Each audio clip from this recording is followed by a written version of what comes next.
Welcome back. So aside from coronavirus, health officials are concerned about another health crisis affecting kids. According to the Duval County Health Department, more than half of the county's 4-year-olds and nearly 30% of 5-year-olds are not vaccinated against measles, mumps, or rubella. And a national study might give some insight into why that's the case. It found that most parents believe vaccines are the best way to protect their kids, but 2/3 of parents are still a little nervous to take them to the doctor's office because of COVID-19. Dr. Pauline Roll, head of the Duval County Health Department, joins us now to explain why she's so concerned about these low numbers locally. So, Dr. Roll, last year we talked and we were applauding the county's vaccination rate. This year, it's a much different picture, especially when you talk about our youngest students. Yes, unfortunately, last year we were celebrating the fact that we had finally gotten above 95%. We're in 98% range after having been in the 70s back 3-4 years ago. And now we've fallen back once again as we look at our children who are entering kindergarten this year. We have over 50% of the pre-K kids that aren't completely vaccinated against MMR, and another 30% of 5-year-olds entering kindergarten that are not completely vaccinated against measles, mumps, and rubella. You know, one reason that you said many of the nurses are hearing that parents are not getting their kids vaccinated is they think the kids who are doing virtual or homeschool don't need vaccinations, but that is just not true. That is absolutely not true. Our school health nurses work very hard over the summer to reach out to parents to encourage them to get their kids vaccinated.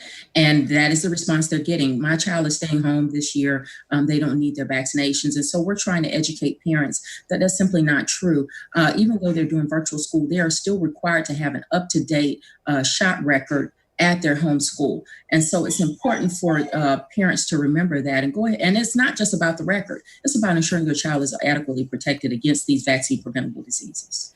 You know, and the only way to avoid vaccinations is to file an exemption. And you said that religious exemptions are up as well, but that could be dangerous because what you find, you said, is that people then get spotty shots and they're not fully vaccinated. Yes, we have a number of parents, and if we look at their child's record over time or their other children's record, they've gotten a religious exemption when it was convenient for them or in order to space out vaccinations. I encourage them to have a conversation with their primary care provider or even have a conversation with us at the Florida Department of Health. One of the things we seek to do is educate, and before we provide that religious exemption, we always provide the appropriate education as relates to vaccination and what it means not to get your child vaccinated. Right, and herd immunity is something we hear a lot of. Vaccination rates need to be between 80 and preferably 98% of the people need to be vaccinated. We're nowhere near that right now. So how quickly can these diseases spread, and what could the reality be for kids who don't get vaccinated?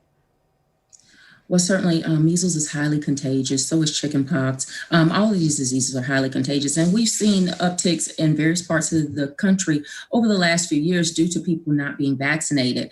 And so my concern as a public health official, and of course, concerns of pediatricians around the world, is that children are not going to be vaccinated appropriately. And we're going to have a measles outbreak on top of a COVID pandemic, and that is not going to be a good thing at all for our communities. And so we're encouraging parents to go ahead and get those vaccinations now. Don't delay it.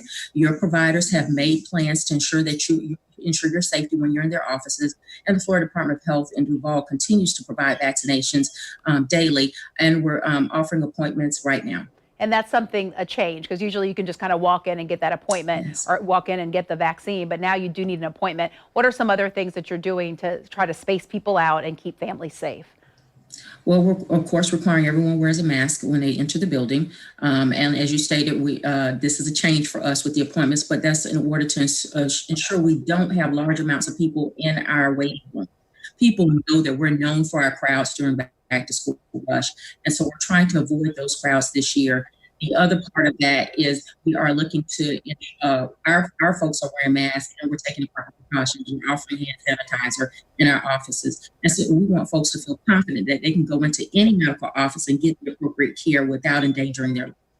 All right. And you said you want people to make decisions that are steeped in science and not fear. And this is really important in order to keep our kids healthy and alive in some instances. Dr. Roll, thank you so much.